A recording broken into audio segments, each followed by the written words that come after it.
ರಾಜ್ಯ ಕಾಂಗ್ರೆಸ್ ಉಸ್ತುವಾರಿ ಸುರ್ಜೇವಾಲಾ ವಾರ್ನಿಂಗ್ ಕೊಟ್ಟರು ಕೂಡ ಡೋಂಟ್ ಕೇರ್ ಎಂಬ ವಾತಾವರಣ ಸದ್ಯ ಕಾಂಗ್ರೆಸ್ ಪಾಳ್ಯದಲ್ಲಿ ಮನೆ ಮಾಡಿದೆ. ಕಾರಣ ಸುರ್ಜೇವಾಲಾ ವಾರ್ನಿಂಗ್ ಕೊಟ್ಟರು ಕೂಡ ಪರಮೇಶ್ವರ್ ಮಾತನಾಡೋದನ್ನೇ ನಿಲ್ಲಿಸಿಲ್ಲ.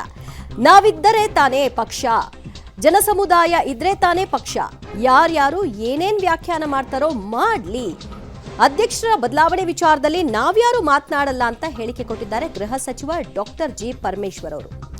ಪಕ್ಷ ಮೊದಲು ನಂತರ ಸರ್ಕಾರ ಅಂತ ಸುರ್ಜೇವಾಲಾ ಅವರು ಒಂದು ಹೇಳಿಕೆ ಕೊಟ್ಟರು. ಯಾರೂ ಕೂಡ ಬಹಿರಂಗವಾಗಿ ಮಾತನಾಡಬಾರ್ದು, ಪಕ್ಷದಲ್ಲಿ ಗೊಂದಲ ಮೂಡಿಸಬಾರ್ದು, ಈ ವಿಷಯ ಇಲ್ಲಿಗೆ ನಿಲ್ಲಿಸಿ ಅಂತ ಖಡಕ್ ಆಗಿ ಸೂಚನೆ ಕೊಟ್ಟಿದ್ರು.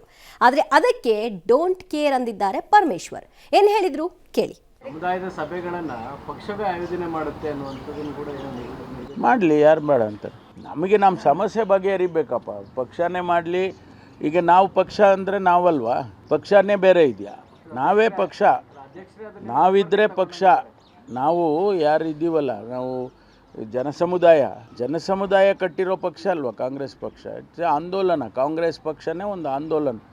ನಮ್ಮ ಅದಕ್ಕೆ ಹೇಳೋದು, ನಾವು we are not a cadre party, we are it's a movement ಅಂತ ಹೇಳ್ಕೊಂಡೇ ಬರ್ತಾ ಇದ್ದೀವಿ. ಅದರಿಂದ ಅದು ಯಾರ್ಯಾರು ಯಾವ್ಯಾವ ಥರ ವ್ಯಾಖ್ಯಾನ ಮಾಡ್ತಾರೋ ಮಾಡಲಿ. ಈಗ ಬದಲಾವಣೆ ವಿಚಾರ ಯಾರೂ ಕೂಡ ಮಾತಾಡಬಾರ್ದು ಅಂತ ಹೇಳಿ ನಮಗೆ ನಮ್ಮ ಹೈಕಮಾಂಡು ಪ್ರತಿನಿಧಿ, ನಮ್ಮ ಪ್ರಧಾನ ಕಾರ್ಯದರ್ಶಿಗಳು ಹೇಳಿದ್ದಾರೆ. ಅದರಿಂದ ಅದ್ರ ಬಗ್ಗೆ ಎಲ್ಲ ಸ್ವಲ್ಪ ಕಡಿಮೆ ಮಾತಾಡ್ತೀವಿ ನಾವು. ಈ ಬಗ್ಗೆ ಮತ್ತಷ್ಟು ಮಾಹಿತಿ ಕೊಡ್ತಾರೆ ನಮ್ಮ ಪ್ರತಿನಿಧಿ ರವೀಶ್. ಯಾಕೋ ಕಾಂಗ್ರೆಸ್ನಲ್ಲಿ ಎಲ್ಲವೂ ಸರಿ ಇಲ್ಲ ಅನ್ನೋದು ಕೆಲ ದಿನಗಳಿಂದ ಗೊತ್ತಾಗ್ತಾ ಇದೆ. ಆದರೆ ಸುರ್ಜೇವಾಲಾ ಬಂದು ಹೋದ ನಂತರದಲ್ಲಿ ಒಂದು ಸ್ವಲ್ಪ ದಿನದ ಮಟ್ಟಕ್ಕಾದರೂ ಇದು ಶಾಂತವಾಗಿರುತ್ತೆ ಅಂತ ಭಾವಿಸಲಾಗ್ತಾ ಇತ್ತು. ಆ ರೀತಿಯ ಡೆವಲಪ್ಮೆಂಟ್ಸ್ ಕಾಣ್ತಿಲ್ವಲ್ಲ, ಯಾಕೆ? ಖಂಡಿತವಾಗಿ ಕೂಡ ಸುರ್ಜೇವಾಲಾ ಮಾತಿಗೆ ಎಷ್ಟು ಬೆಲೆ ಇದೆ ಅನ್ನೋದು ಈಗ ಸ್ಪಷ್ಟವಾಗ್ತಾ ಇದೆ. ಯಾಕೆಂದರೆ ಹೈಕಮಾಂಡ್ ಎಲ್ಲದಕ್ಕೂ ಕೂಡ ಬ್ರೇಕ್ ಹಾಕೋದು ಗೊತ್ತು ಅಂತ ಏನು ಖಡಕ್ಕಾಗಿ ವಾರ್ನ್ ಮಾಡಿದರು. ವಾರ್ನ್ ಮಾಡದ ಒಂದು ದಿನ ಕಳೆದಿಲ್ಲ, ಆಗಲೇ ಎಲ್ಲ ಒಂದು ಕಡೆ ಬಹಿರಂಗವಾಗಿ ಅದಕ್ಕೆ ಟಕ್ಕರ್ ಕೊಡೋ ನಿಟ್ಟಿನಲ್ಲೂ ಕೂಡ ಕೆಲ ಬೆಳವಣಿಗೆಗಳು ನಡೀತಾ ಇದೆ. ಪ್ರಮುಖವಾಗಿ ಸುರ್ಜೇವಾಲಾ ಒಂದು ಮಾತನ್ನು ಹೇಳಿದರು. ಅಂದರೆ ಮೊದಲು ಪಕ್ಷ ಮುಖ್ಯ, ನಂತರ ಸರ್ಕಾರ, ಪಕ್ಷ ತಾಯಿ ಇದ್ದಂಗೆ ಸರ್ಕಾರ ಮಗು ಇದ್ದಂತೆ ಅಂತ.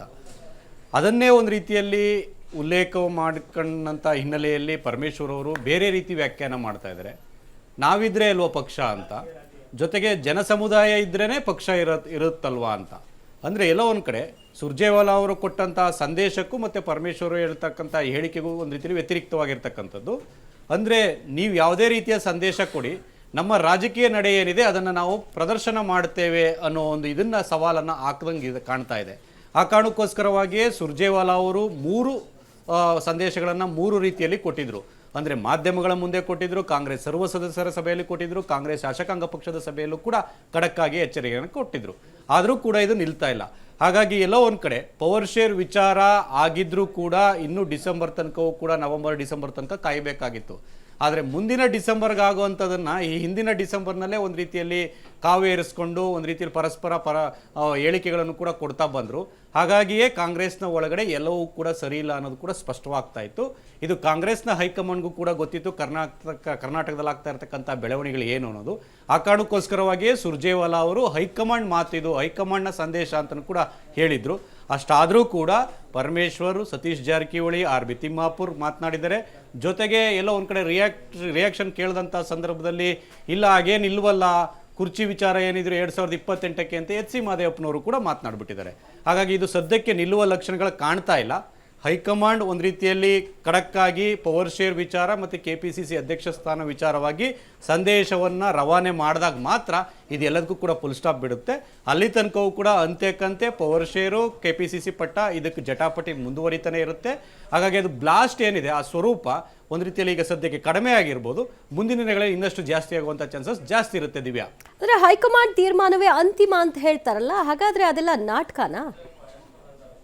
ಖಂಡಿತವಾಗಿಯೂ ಕೂಡ ಹೈಕಮಾಂಡ್ ಕೆಲ ಸಂದರ್ಭಗಳಲ್ಲಿ ಬಗ್ಗಿದ್ದು ಉಂಟು, ಕೆಲ ಸಂದರ್ಭಗಳಲ್ಲಿ ಒಂದು ರೀತಿಯಲ್ಲಿ ಸ್ಟ್ರಿಕ್ಟಾಗಿ ಆ್ಯಕ್ಷನ್ ತಗೊಂಡು ಉಂಟು. ಯಾಕೆಂದರೆ ರಾಜಸ್ಥಾನವನ್ನು ನೋಡಿದಂಥ ಸಂದರ್ಭದಲ್ಲಿ ಸಚಿನ್ ಪೈಲಟ್ ಮತ್ತು ಗೆಹ್ಲೋಟ್ ಅವರ ಅಧಿಕಾರ ಸಂಧಾನ ಸೂತ್ರದಲ್ಲಿ ಎಲ್ಲೋ ಒಂದು ಕಡೆ ಹೈಕಮಾಂಡ್ಗೆ ಸೆಟ್ ಬ್ಯಾಕ್ ಆಯಿತು. ಅಂದರೆ ಮೊದಲು ಗೆಹ್ಲೋಟ್ ಅವರು CM ಆಗಿರ್ತಾರೆ, ನಂತರ ಸಚಿನ್ ಪೈಲಟ್ಗೆ ಅಂತ ಪ್ರಿಯಾಂಕಾ ಗಾಂಧಿ ವಾದ್ರಾ ಅವರ ನೇತೃತ್ವದಲ್ಲೂ ಕೂಡ ಒಂದು ರೀತಿಯಲ್ಲಿ ಸಂಧಾನ ಆಗಿತ್ತು. ಅದಕ್ಕೆ ಮೊದಲು ಒಪ್ಪಿಕೊಂಡಂಥ ಗೆಹ್ಲೋಟ್ ಅವರು ತದನಂತರ ಉಲ್ಟಾ ಹೊಡೆದ್ರು, ಇಲ್ಲ ನನಗೆ ಕಾಂಗ್ರೆಸ್ ಶಾಸಕರ ಬೆಂಬಲ ಇದೆ ಅಂತ. ಹಾಗಾಗಿ ರಾಜಸ್ಥಾನದಲ್ಲಾಗಿರ್ತಕ್ಕಂಥ ಒಂದು ಇದನ್ನು ಬೆಳವಣಿಗೆಗಳನ್ನು ನೋಡ್ಬೋದು, ಮಧ್ಯಪ್ರದೇಶ ನೋಡ್ಬೋದು, ಛತ್ತೀಸ್ಗಢ ನೋಡ್ಬೋದು. ಈ ಮೂರೂ ರಾಜ್ಯಗಳಲ್ಲೂ ಕೂಡ ಇದೇ ಅಧಿಕಾರಕ್ಕಾಗಿ ಕಿತ್ತಾಟ ಆಗಿರ್ತಕ್ಕಂಥ ಸಂದರ್ಭದಲ್ಲಿ ಹೈಕಮಾಂಡ್ ಕೈಕಟ್ಟು ಕೂತ್ಕೊಂಡಿರ್ತಕ್ಕಂಥದ್ದು. ಹಾಗಾಗಿ ಕರ್ನಾಟಕದಲ್ಲೂ ಇದು ರಿಪೀಟ್ ಆಗುತ್ತಾ? ಯಾಕೆಂದರೆ ಅಲ್ಲಿ ಒಂದು ರೀತಿಯಲ್ಲಿ ಹೈಕಮಾಂಡ್ ಕೈಕಟ್ಟಿ ಕೂತ್ಕೊಳ್ಳೋ ಪರಿಣಾಮ ಆ ಮೂರು ರಾಜ್ಯಗಳಲ್ಲೂ ಕೂಡ ಸೋಲನ್ನು ಒಪ್ಕೊಂಡಿದ್ರು. ಹಾಗೆ ಕರ್ನಾಟಕದಲ್ಲೂ ಕೂಡ ಅದು ರಿಪೀಟ್ ಆಗಬೇಕಾ? ಇಲ್ಲಿ ನಾವು ಆ ರೀತಿ ಹೈಕಮಾಂಡ್ ಅಲ್ಲ ಅನ್ನೋದನ್ನು ಪ್ರದರ್ಶನ ಮಾಡ್ತಾರೆ ಅನ್ನೋ ಆಧಾರದ ಮೇಲೆ ಎಲ್ಲವೂ ಕೂಡ ನಿಂತಿದೆ. ಹಾಗಾಗಿ ಸದ್ಯಕ್ಕಂತೂ ಈ ಹೈಕಮಾಂಡ್ ಸಂದೇಶ ಏನಿದೆ ಅದಕ್ಕೆ ನಾವು ಕೇರ್ ಮಾಡೋದಿಲ್ಲ ಅಂತ ಸಿದ್ದರಾಮಯ್ಯ ಬಣದಿಂದ ಈಗಾಗಲೇ ಕೆಲ ಸಚಿವರು ಕೂಡ ಬಹಿರಂಗವಾಗಿ ಹೇಳಿಕೆ ಕೊಡ್ತಾ ಇದ್ದಾರೆ. ಇದಕ್ಕೆ ಹೈಕಮಾಂಡ್ ಯಾವ ರೀತಿ ಮೂಲ ಮಚ್ಚುತ್ತೆ ಮತ್ತು ಎಷ್ಟು ಬ್ರೇಕ್ ಹಾಕುತ್ತೆ ಅನ್ನೋದು ಕೂಡ ಕಾದು ನೋಡಬೇಕು. ದಿವ್ಯಾ, ಥ್ಯಾಂಕ್ ಯು ರವೀಶ್ ನಿಮ್ಮೆಲ್ಲ ಮಾಹಿತಿಗೆ.